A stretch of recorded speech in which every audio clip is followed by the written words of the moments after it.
I promised I'd never tell this story again.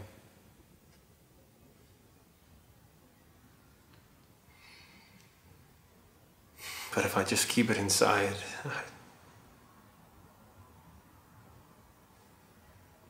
I just need to share it one more time.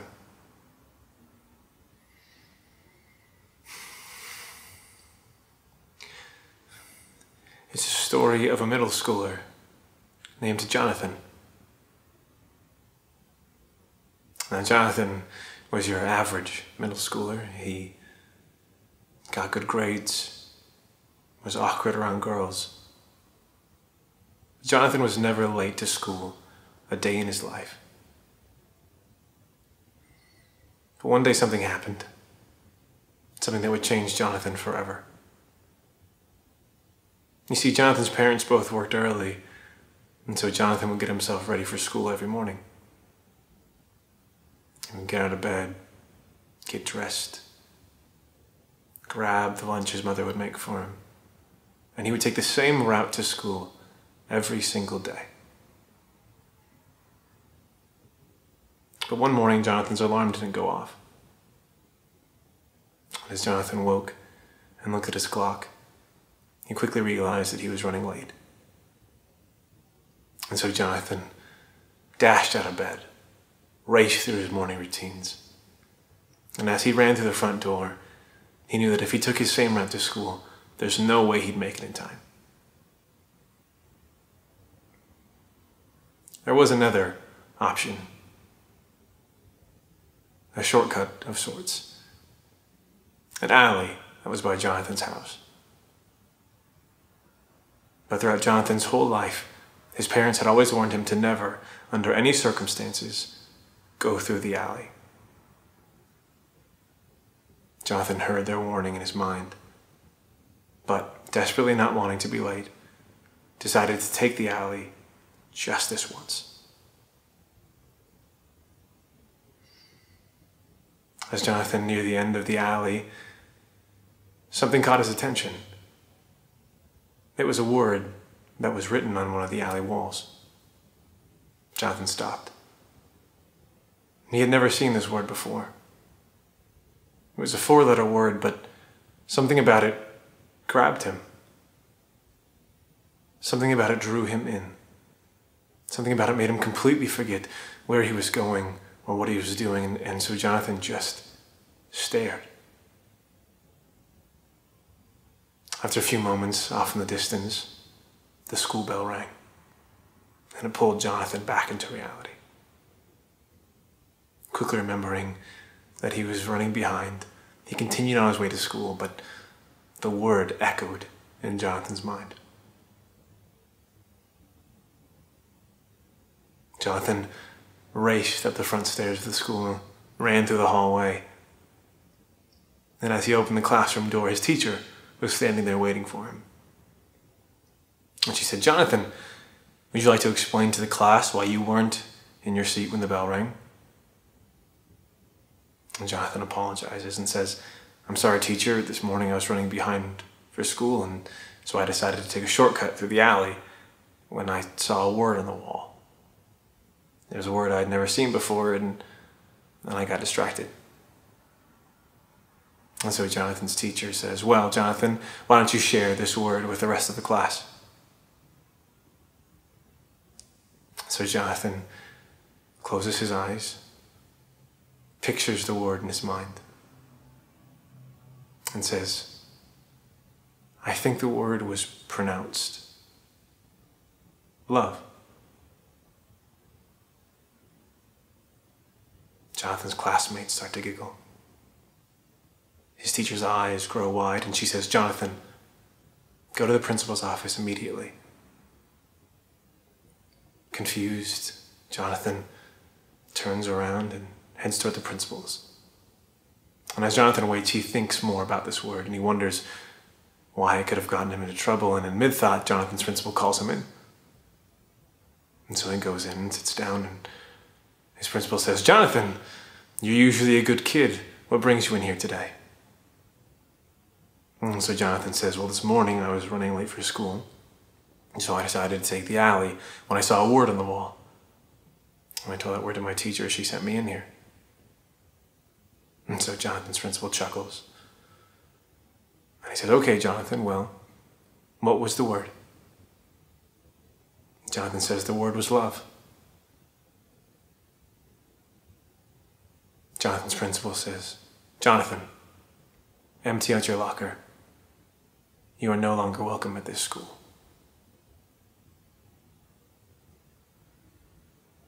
Embarrassed, Jonathan takes his things, empties out his locker, and starts to walk back home. But this time he avoids the alley. As Jonathan walks through the front door of his house, his mother, who is back from work, realizing her son is home so early, asks, Jonathan, is everything all right? And he says, oh, Mom, I was expelled. Shocked, Jonathan's mother says, honey, what happened? So Jonathan says, Mom, this morning I was running late for school, so I decided to go through the alley. And as he says this, he sees the mother's concern grow upon her face. And he says, I know, Mom, I'm sorry, but when I was in there, I saw a word that I'd never seen before. And when I told that word to my teacher, she sent me to the principal's office. And when I told the principal, he expelled me. Jonathan's mother says, sweetheart, what was the word? Jonathan says, the word was love. His mother looks at the ground. Without making eye contact, she says, Jonathan, go upstairs to your room. Your father will deal with you when he gets home. Jonathan had never seen his mother so hurt. And so Jonathan grabs his backpack, goes upstairs to his room, and sits on his bed. A few hours go by and Jonathan hears his father's truck pull into the driveway. He hears his parents talking downstairs, and then he hears his father's footsteps make their way up to his room. Jonathan's father knocks on the door and asks if he can come in. Jonathan says yes. So Jonathan's father enters the room, sits on the bed next to his son, and says, your mother told me there was something you'd like to share with me. Jonathan says, yeah, I got expelled today. Jonathan's father nods and says, yeah, she told me that. But what she didn't tell me was why. Jonathan looks at his father. Now, Jonathan and his father had always been very close, and so he had hoped that this would be the time where he could finally get some answers. And he says, Dad, this morning I was running late for school, and so I decided to take the alley when I saw a word on the wall. When I told that word to my teacher, she sent me to the principal's office. When I told the principal, he expelled me. And when I told Mom, she sent me upstairs to my room. Jonathan's father takes a breath and says, okay, well, son, what was the word? Jonathan says, the word was love. Instead of answers, Jonathan's father stands up, opens the door, and he says, get out of this house. You are no son of mine.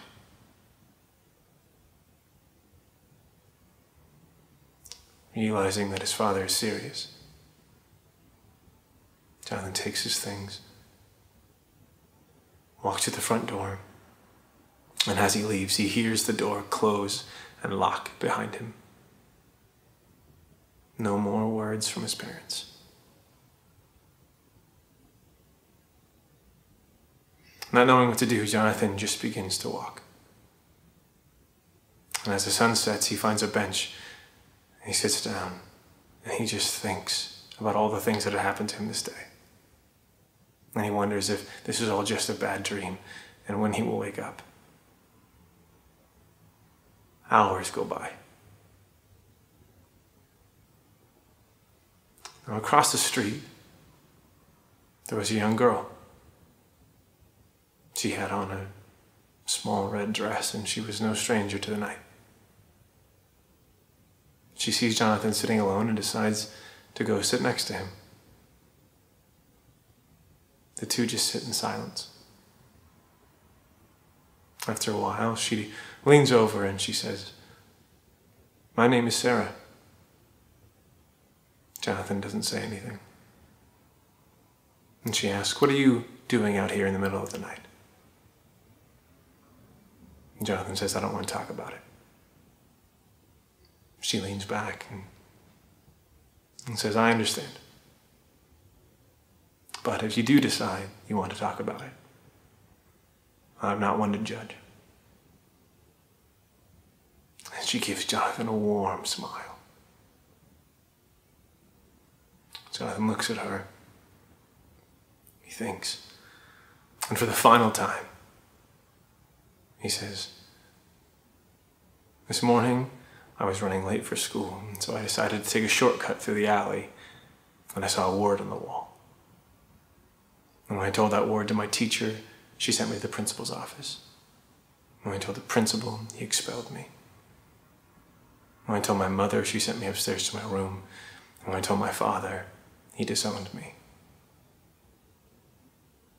Hearing the pain in Jonathan's voice, she asks, "What was the word?" Jonathan shakes his head. She implies, "It's okay. You can tell me. I won't hurt you." Jonathan takes a deep breath, summons all the courage he has left, and he says, "The word was love." And he winces, and he waits. But nothing happens. Sarah just thinks for a minute. And then she looks at Jonathan and she says, "Do you see that building across the street? The one with the red door?" Jonathan looks and he sees it. And she says, "Do you see that window on the 3rd story?" And he says, "Yes." And she says, "I'm going to cross the street. I'm going to go inside. When you see the light on the 3rd story window turn on, I want you to go through that red door, knock on apartment 16, and I will show you what love is."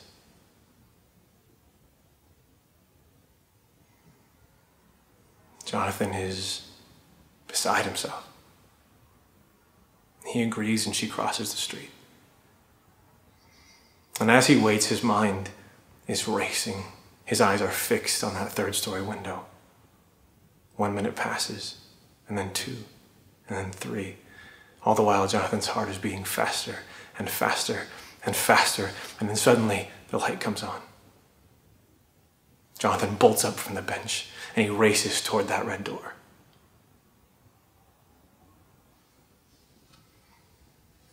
But what he didn't see was the car that was racing toward him.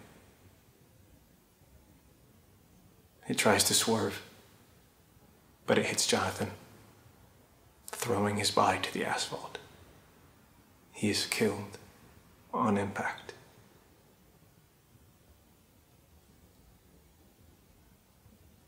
The moral of the story is, look both ways before you cross the street.